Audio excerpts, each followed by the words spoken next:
Calma, com tranquilidade. Está cansado? Você quer descansar? No. A rest? Did he say rest? Fala com ele, se quer descansar um pouquinho. If you want to do a break. No. Andiamo. Devagar, vamos. Atenção, vamos acabar. Bom, primeiro em português, depois em inglês. Ok. Fecha. Não. Fecha um pouquinho mais. Abre um pouquinho mais. Aí, cuidado abre um pouquinho. Começa com a corneta dele, de aberto, e vai fechando sobre ele. Vê. Não, deixa assim, bonito para a composição. Like technical.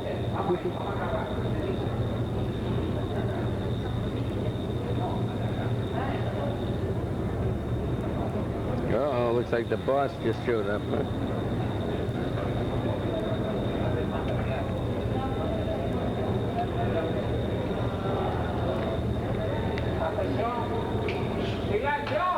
Silencio.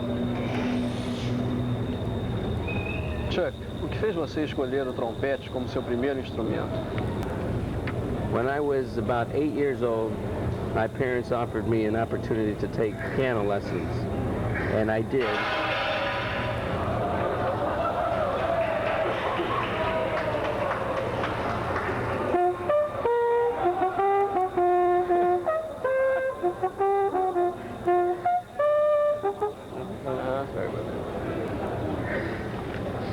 Hey Joe, lighten up over there, will you? Essa é a bateria. Digital drums, emulator. Emulator too, right? I do it again, huh? What's this? Yeah. Whatever way.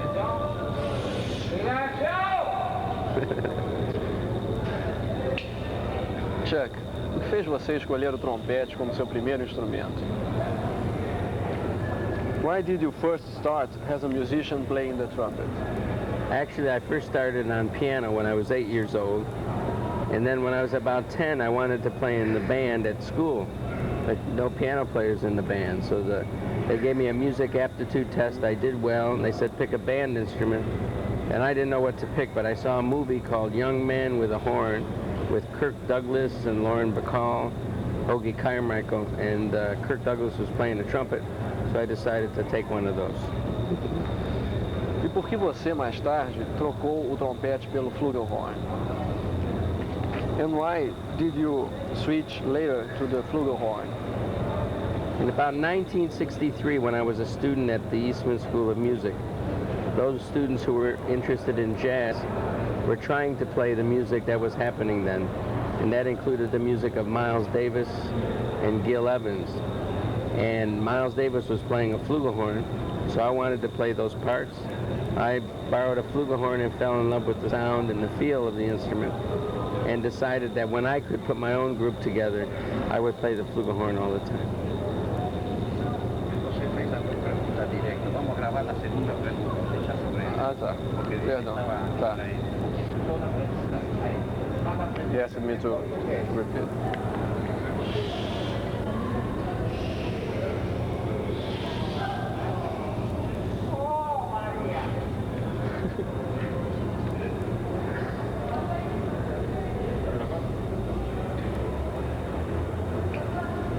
E por que você, mais tarde, trocou o trompete pelo flugelhorn?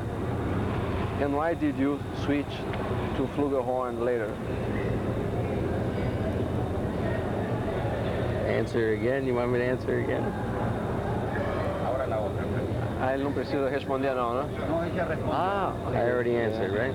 Esta perna toca. Ok. I can see. Chuck, você faz parte de um grupo de músicos que, após transcenderem a fronteira do jazz, passaram a ser duramente criticados por isso. O que você acha de ser considerado, às vezes, um músico que faz um som comercial? You believe you belong to a group of musicians that transcended the jazz boundaries. and have been hardly criticized for that sometimes. How do you feel about it? I've had a great time making music. I'm very proud of the fact that I've been able to play music that I believe in and that I've been able to stay alive, and that there are a lot of people out there who enjoy what I do. So I don't play music for critics or for people who judge music on the basis of this or that. If the music feels good to me, then I play it, and that's the bottom line for me.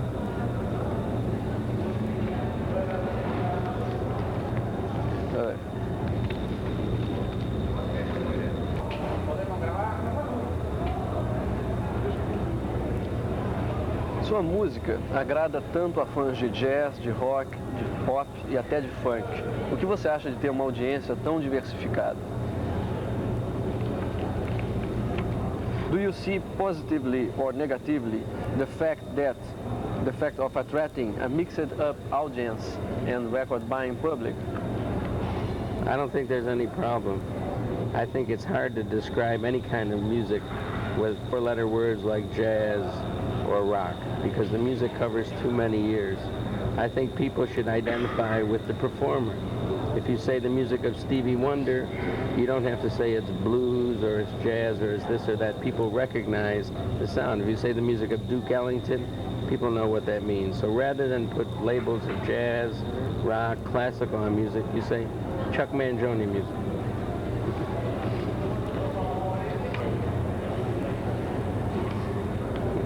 Você prefere fazer shows ou gravar discos? Do you feel more comfortable playing live or recording?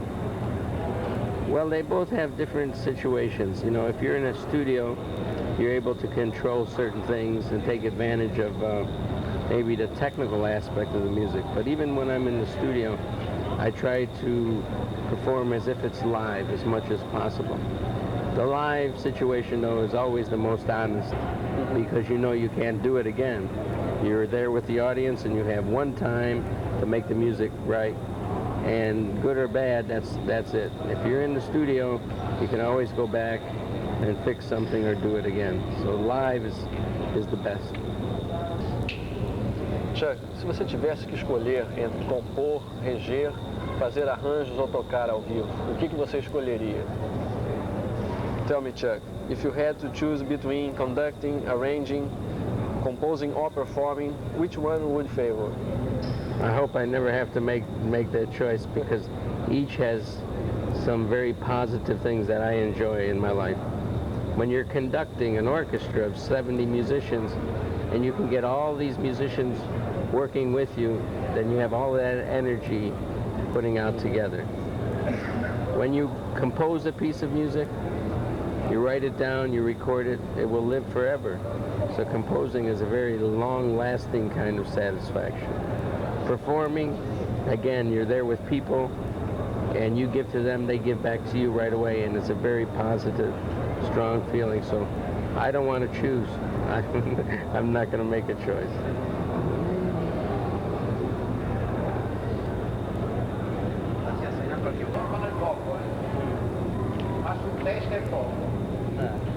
Comienza con la mano de él.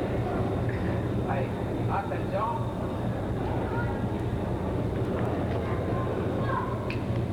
Chuck, ao contrário da maioria dos músicos de jazz, você está sempre excursionando, mesmo sem disco. Isso estimula a sua criatividade para novos projetos?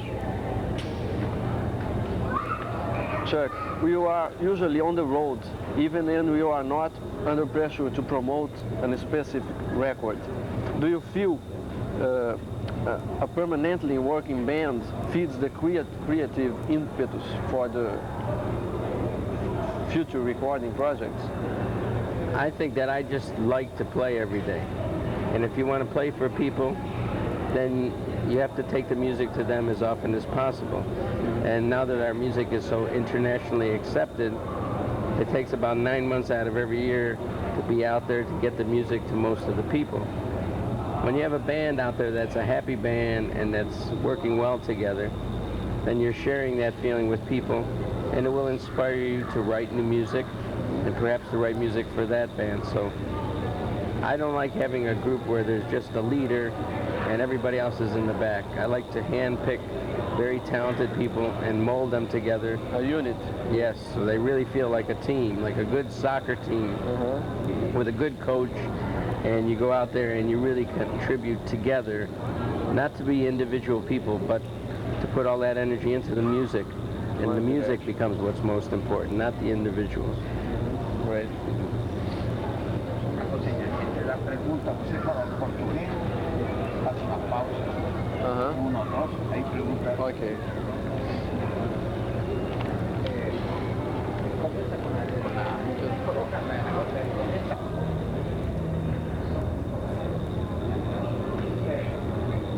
Comienza siguiendo la trompeta, después pinta sobre él, o abre. Ok, atención.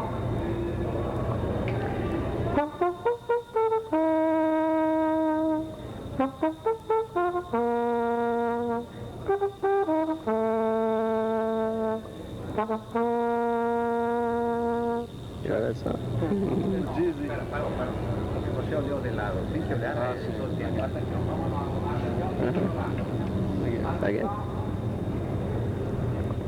porque se le vea un poquitín la cara, abre, ahí. Levanta un poquitín la cámara, ahí. Atención.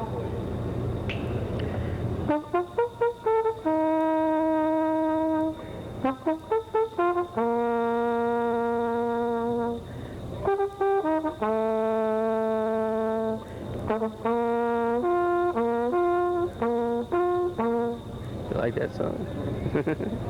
O Dizzy Gillespie influenciou você, principalmente em que aspectos? How strongly or in which direction did Dizzy Gillespie influence your career? Well, I consider Dizzy Gillespie to be my musical father. I met him when I was a very young teenager. And of course, Dizzy Gillespie is a genius who created a unique kind of music called bebop. He was a leader who worked with a small group and also with a big band. He's a great composer and arranger.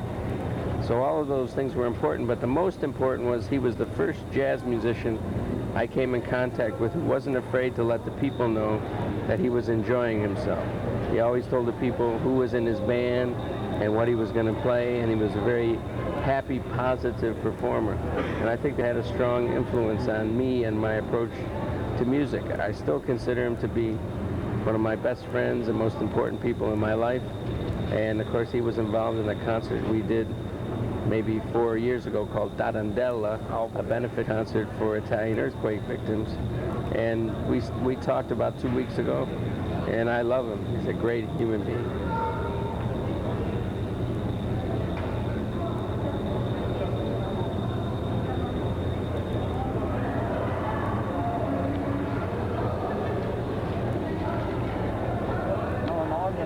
Sempre atento a ele. Dei um tempo. Faltam 4. Perfeito. Só. Tá. Deixa mais sentado. Legal. Ok, atenção. Atenção.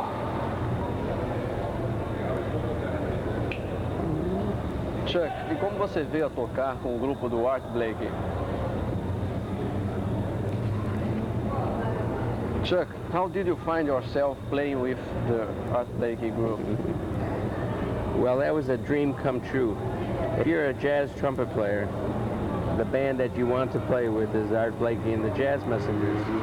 He has had for years brilliant trumpet players, Clifford Brown, Bill Hardman, Kenny Dorham, Lee Morgan, Freddie Hubbard, and most recently Wynton Marsalis.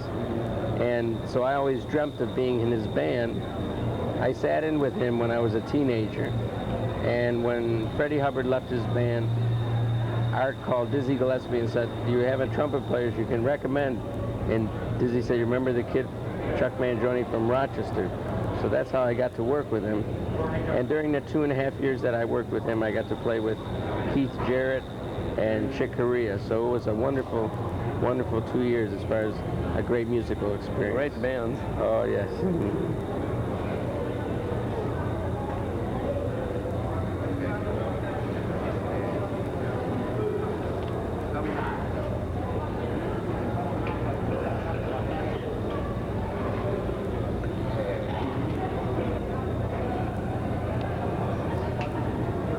Seu pai introduziu você no mundo do jazz.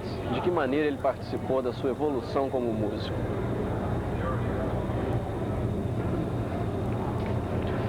Your father introduced you to the jazz world. In which sort of way did he participate in your evolution as a musician? Well, I grew up in a family with parents who wanted for their children, I think, experiences that they didn't have as young people. And I think if we had been interested in medicine, my father would have taken us to hospitals. But my brother Gap, who's a keyboard player, and myself were very much into jazz. So my dad would take us to hear the jazz artists that would come through Rochester, New York, my hometown. He would also invite the musicians to come over to our house for pasta and homemade Italian wine, and we would have a good time eating and also to make music together. My dad, when we perform in the United States, he is 75. He still comes to all our concerts, and he sells t-shirts, records, souvenir booklets, and everything. So he's still a very big fan of ours, and also a source of strength to still have my mother and my father there to support us constantly in what we do is a great feeling.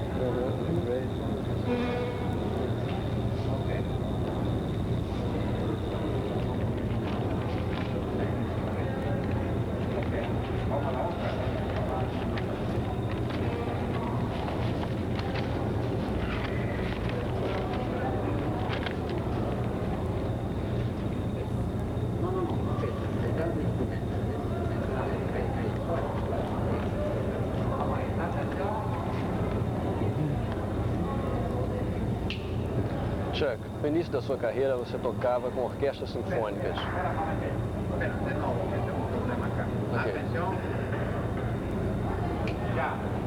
Chuck, no início da sua carreira você tocava com orquestras sinfônicas, mas em 84, ao trabalhar no Mir Deodato, você passou a usar sintetizadores. Qual dos dois contextos você prefere? In the beginning, you used it to work with large orchestras, but working with Deodato on the Desires album, you opted for a techno-pop approach, backed by synthesizers and digital drums, all that stuff. What led you to that, and which of such environments do you prefer? Well, CBS Records, the record company, decided that I should work with a producer, and I was very happy when they came up with the name Eumir Deodato, because I loved his music and I respected him as a musician. And then after meeting him, found out there was a mutual respect, and I thought we could work together very well. Deodato was attempting to get more contemporary sounds and instruments into the music that I was doing at the time. I think anything in the hands of a creative musician is a valid instrument. If I had the bottom line, I would always take a live acoustic instrument. But as with our new album, Save Tonight for Me, and with the Disguise album, I think there's some very positive element that were used as far as synthesizers go and other instruments that you program, and feel very natural to me. And also large orchestra. Oh, large orchestra, that's heaven. A large orchestra, 70-piece orchestra, that's being in heaven.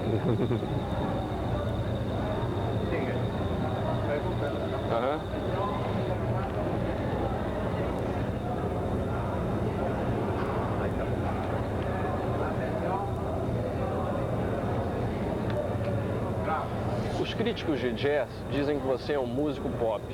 Os críticos de música pop rotulam você de jazzista. Como você realmente se define? The jazz critics say that you are a pop musician. The pop critics say that you are a jazz musician. How do you actually define yourself? They're both right. If you play jazz, it's music that involves improvisation.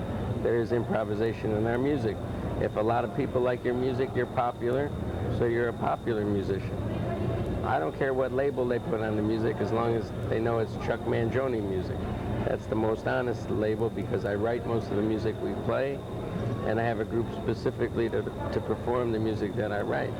So as long as they get the name right, I don't care whether they call it pop, fusion, confusion, jazz, anything they want to call it, spaghetti, lasagna, Anything they want to call it, it's all right with me.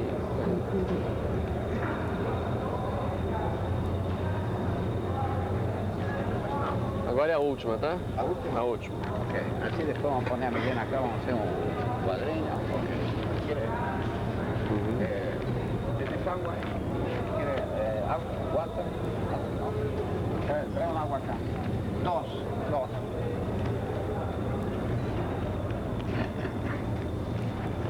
A veces se intoxica con agua. A ver.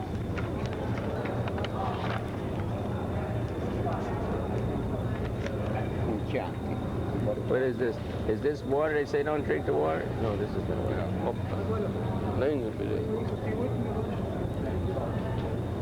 Is this for a commercial? Is this for the sponsor? Is that what this is? Or just to have a good time? Are we going to do a commercial for them? Oh.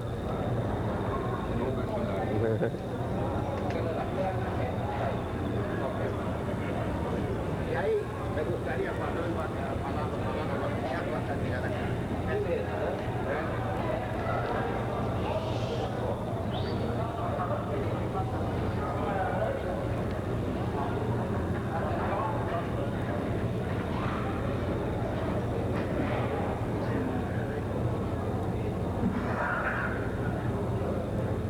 No está saturando ahí la cámara, ¿no?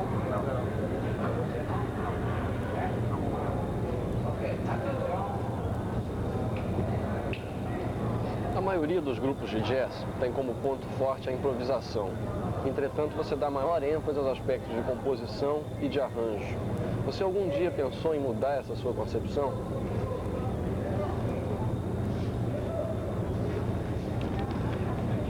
Most jazz acts emphasize improvisation. However, you feel inclined to emphasize composing and arranging. Haven't you ever thought of trying a changing style, or how you see this difference? I've always thought of improvisation involved in our music. I just always want the improvisation to happen after the melody is stated, and there's a good arrangement, and then space for improvisation. I think a lot of groups lose an audience by having improvisation go on for 15, 20 minutes. It's just not satisfying to me. And I think simplicity is an art. If you can do something that's very simple to understand, it doesn't have to be trite, it can be very positive. So I like to arrange music, I like to compose it, and I also enjoy the improvisational aspect of the music that we play. Okay, thank you for being so nice. Nice to see you. Thank you. Thank you.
Ahora yo, sin tocar, sin así, solo así.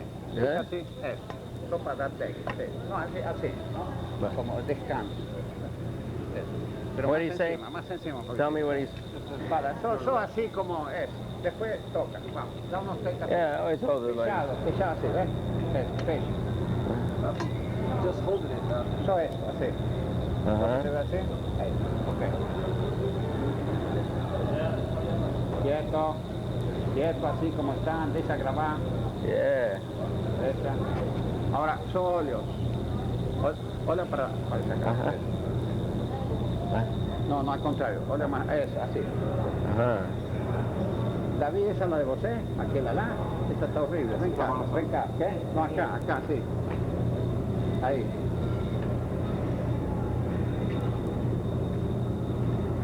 Abre un poquitinho más. Ahí. Ahora toca. What? Please. Play now? Sí. How can I play? Toca. Like this? Sí. Oh, like... No, please. Oh, play. No, para que toque. Just play. Not like that. Really play. Mm.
Thank you.